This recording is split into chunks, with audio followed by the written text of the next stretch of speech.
Welcome to Inner Source Network. I'm your host, Rod Source. And today's show is on Kanye's interview with Alex Jones and his recent controversial tweets. Before I speak, let me play this video clip and I'll give my thoughts afterwards.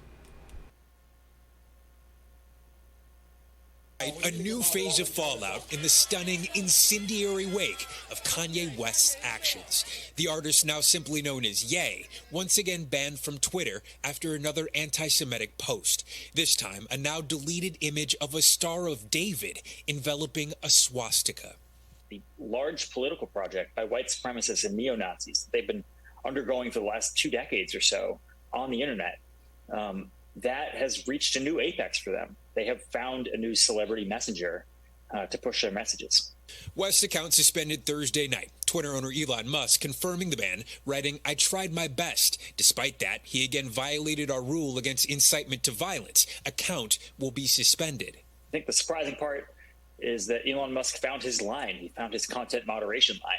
The ban comes barely 2 months after West's account was reinstated following another suspension for the same violation, following a similar anti-Semitic tirade, triggering the loss of several lucrative partnerships. Musk says the account was restored by Twitter before he took ownership. Hours before the latest post, West, clad in a black mask, gave a lengthy interview to Alex Jones where he spread more anti-Semitic conspiracy theories, praised Nazis, and admired Adolf Hitler. I see good things about Hitler also. Jones even pushed back, saying he disagreed, prompting Ye to cut him off. I like Hitler. The artist appearing next to 24-year-old white nationalist Nick Fuentes after the pair made headlines for a now infamous Mar-a-Lago dinner with former President Donald Trump. Tonight, condemnation from all corners of the country and both sides of the aisle saying enough is enough. It's not just that Ye doesn't care about the Jewish people. It's that his consistent and repugnant anti-Semitism can lead others to a path of violence. Symbols of hatred sparking a chorus of outrage. Steve Patterson, NBC News. All right, people. I want to thank NBC News for doing this, for doing this short story on it. I'll put a link in the description for you guys to look into it yourself. Of course, you can go to YouTube and at NBC and check it out. So now, let me go ahead over to this. What he posted. He posted, "This is love speech," and put a swastika in the middle of the Jewish star, which is disrespectful to me, disrespectful to the tribe of Judah,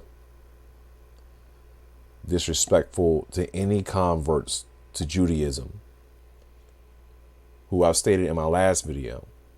A lot of them do acknowledge that we are the missing tribe, but because they're suppressed also, they can't really say anything without getting in trouble, just like here. And my next video is on Elon Musk talking about the suppression on Twitter, which is bigger than Twitter, but that's the next video, because I don't want to look at this picture. Let me switch back to my main screen. That's a better picture.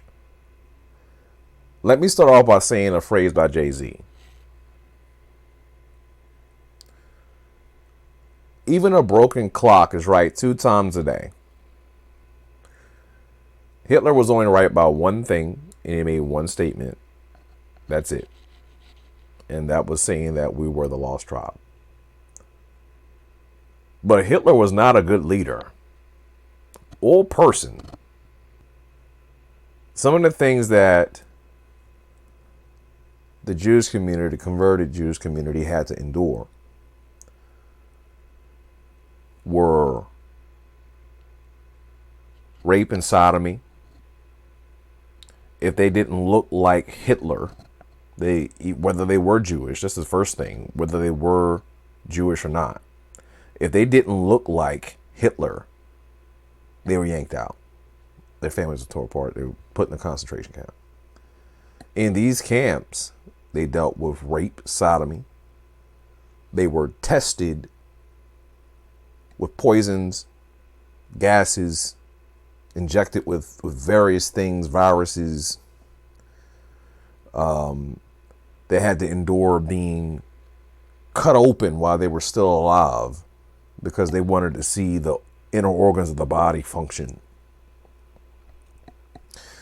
They also dealt with being lobotomized, having electricity shot through their body. They were guinea pigs for Hitler. Not a good person. Not at all. And anyone in my community that backs Nazism, I want you to remember that the KKK and the Nazis gave us hell. We don't even have to talk about the people in Israel.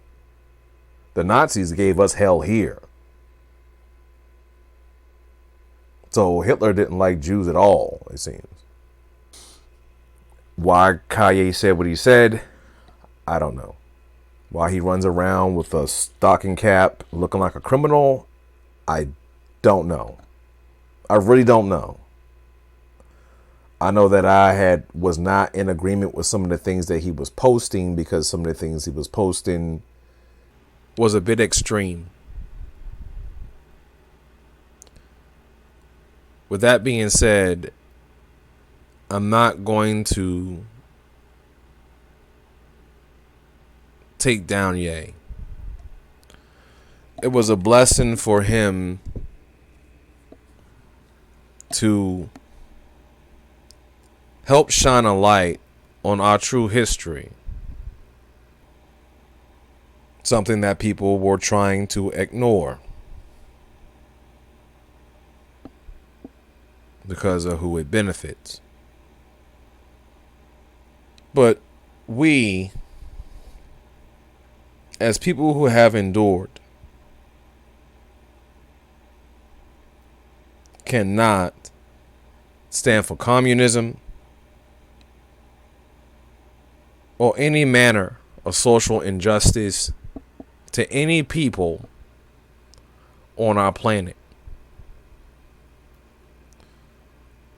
Hell was a fiery furnace with a curse and a gift, or a gift and a curse.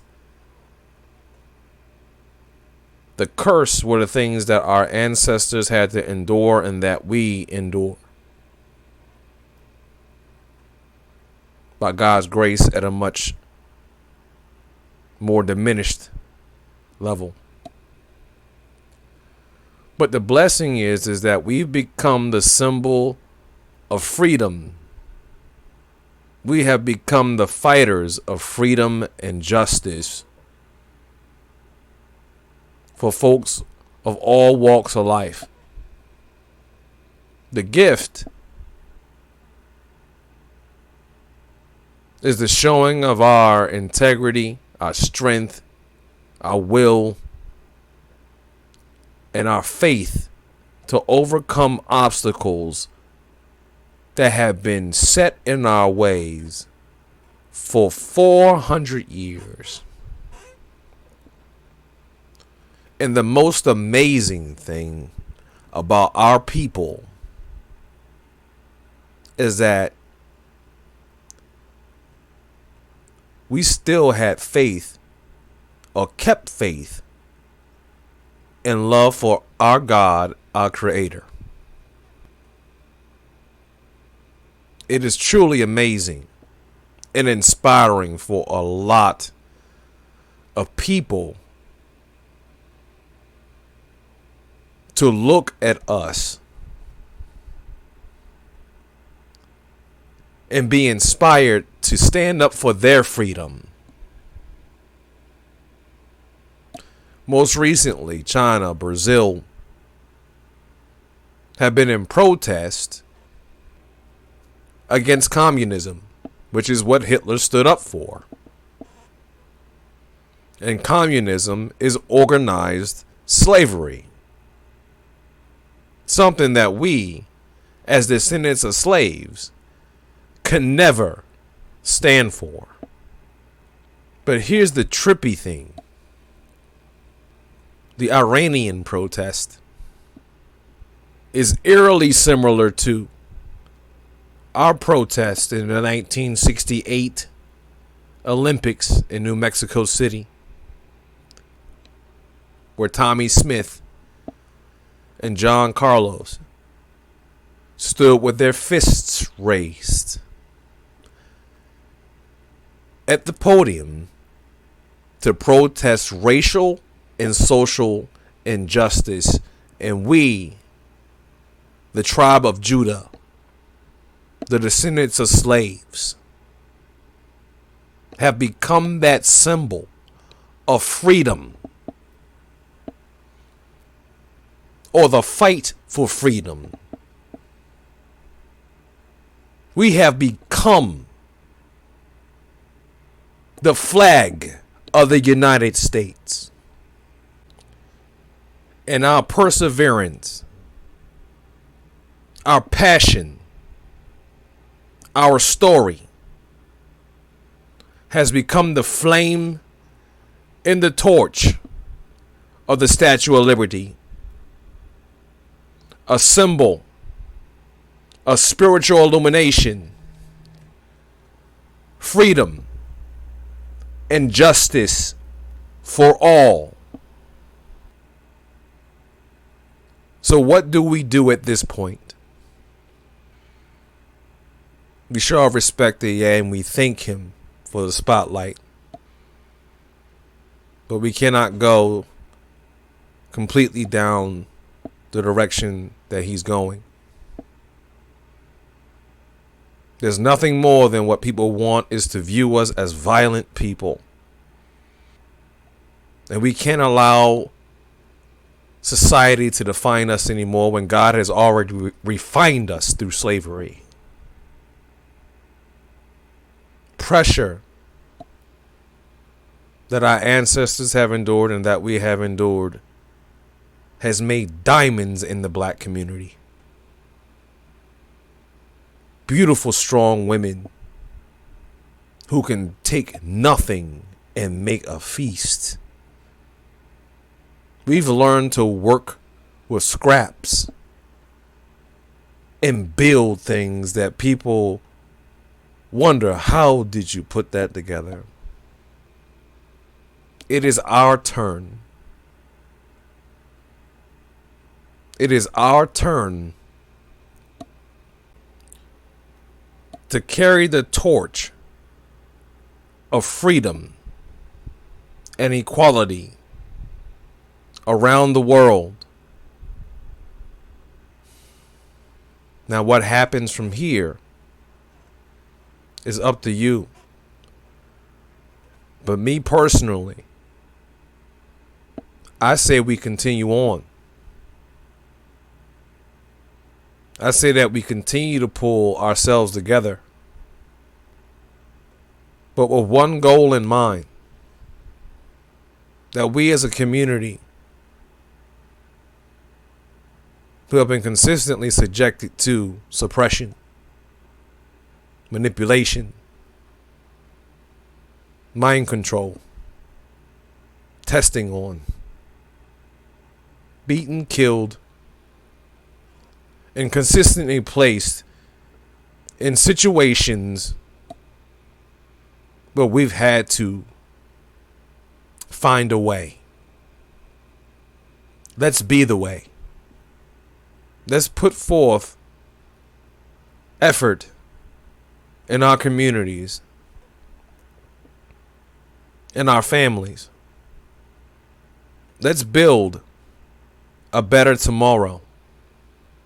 And let us not stand together unless we decide to stand against wrongs, not only in America, but all over the planet. God has given us a gift that we rarely realize and recognize. The power of faith to endure whatever comes in front of us, face it, and overcome. It's the power to inspire change. No matter the time length, no matter the place that we're put in, or the situations that we find ourselves in, we will find a way. This is what this country is missing. And it's time for us to bring it back. This is Raw Source. Shalom.